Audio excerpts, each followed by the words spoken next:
probably is quite dark. It's England. It's grey. Welcome to the average day in Britain. This is great. Hi, hello, welcome back. My name is Elmo, if you're new here. So, today we're going to talk 2025 reading goals.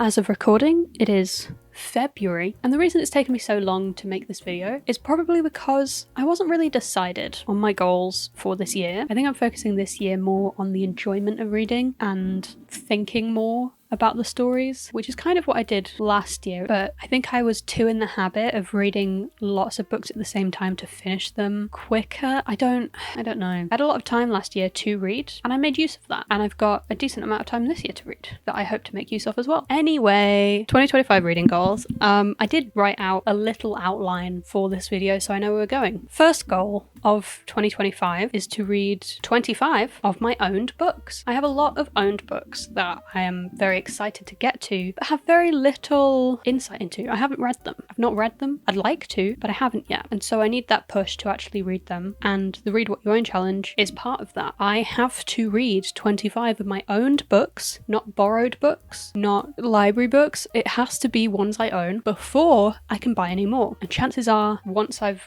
gone through not buying any and reading 25 of my owned books, I probably will have trained myself to not buy any more by that point, which is kind of the goal. There's a couple books on the shelf that will be with me for a long time, and there'll be others that will come and go. However, I don't want to have to spend money on books that are going to be gone. So the aim this year and this channel pretty much will be to read owned books, get rid of the ones I don't have that much of a connection to, and then instead of buying more, I will just borrow things from the library. I have 2 library cards, so I have options, and any ones that really make an impact or that I find I want to reread constantly, then I might buy a copy. An example of this was Station 11 last year. I borrowed Station 11, I read it for the first time last year. Destroyed me. Absolutely destroyed me. One of my faves. I have a 10-year anniversary printing of it in hardback, and I love that book. And I'm going to reread it so many times. It's going to be a new thing where I just read it every year, despair about the state of humanity, but thrive in the nature of humans. So that's fun. But yeah, I'm doing the Read What You Own challenge. It's going to last as long as it needs to. I'm pretty sure the challenge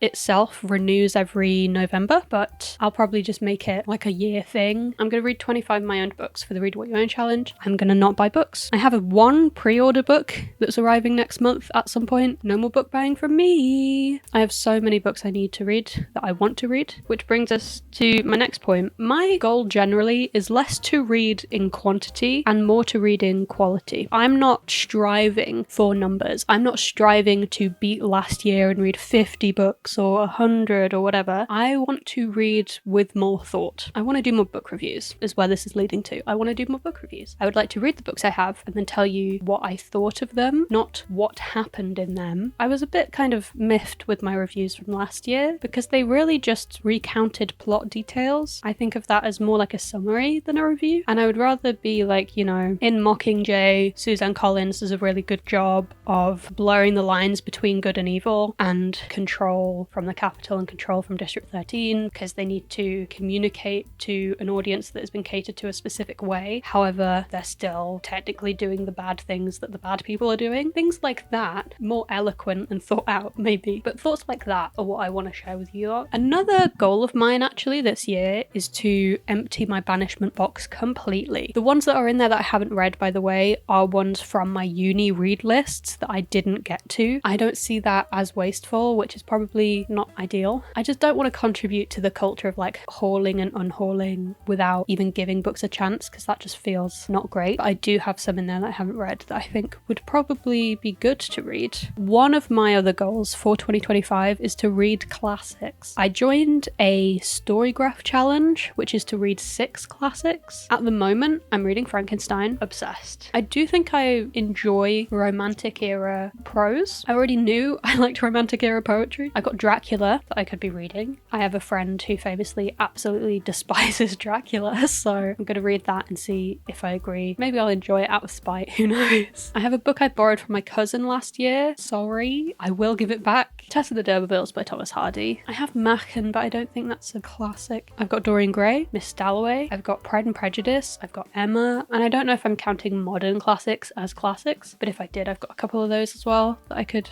read. But yeah, I would like to read more classics. The whole nature of like canonical and classic texts is such an interesting thing, so it'd be fun to see what the hype's about. At the minute, I've been doing pretty good with a couple books. I read a bunch of Misery yesterday. I'm reading Misery as a buddy read with my friend Alex. Hello. Gotta be honest, I don't know if Stephen King's the one for me. Also, I'm keying into some misogynistic undertones and I'm not a fan of that. It is what it is. I'm not very far into it, so no judgment yet, but a little bit of judgment. I bought a bunch of hardbacks last year, which I'm starting to think was a mistake. They're huge. I also got signed ones, which why would you get a signed version of a book you haven't read? I think it was the preemptive, oh, I'm gonna like this and it'll be hard to get a signed version later. What the fuck, Elmo? Also, the fact that I talk so much about books I own without having read them, I just feel a bit fraudulent. I'm like, look at all these books. Cannot tell you what they're about. So the goal is to read more of them and to talk about the ones I've read and maybe recommend some more. New recommendations for you right now. Let's just do that. Let's just derail the whole video, I guess. Days at the Morisaki Bookshop. I borrowed this from the library last year. I read it in 3 days. It was stunning. If you want a kind of cozy, slightly depression, slow living kind of book, it's a good time. Hunger Games, any dystopia, just pick up a dystopia and read it and enjoy it. It's great. I understand right now, at this time in the world, it's probably not the best time to be reading a dystopia. But we've also got pin badges on my dungarees that I don't think you can see very well, but some of them are new and I'm obsessed with them. Oh, I think all of them are new. I collect pin badges, by the way. Pin badges, coasters, postcards, and kind of books. And that's it, I think. Hope your reading's going well. I'll see you when I see ya. See ya.